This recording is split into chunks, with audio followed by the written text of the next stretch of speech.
আরে শালা প্রতিবারই আমরা পিছনে পড়ে গেলাম। আমরা শব্দ না করি, গ্লাস না খুলি। বাম পাশের লোকজন বাম পাশের লোকজন বসেন, ডান লোকের দেখতে দেন, নিজে দেখেন অন্যকে দেখার সুযোগ করে দেন।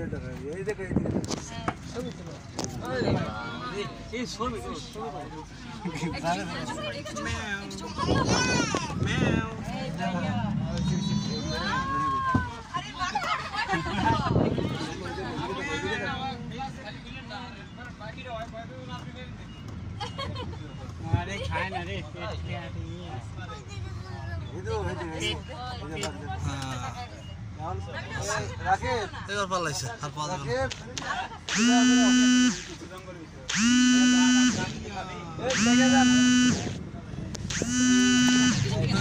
না।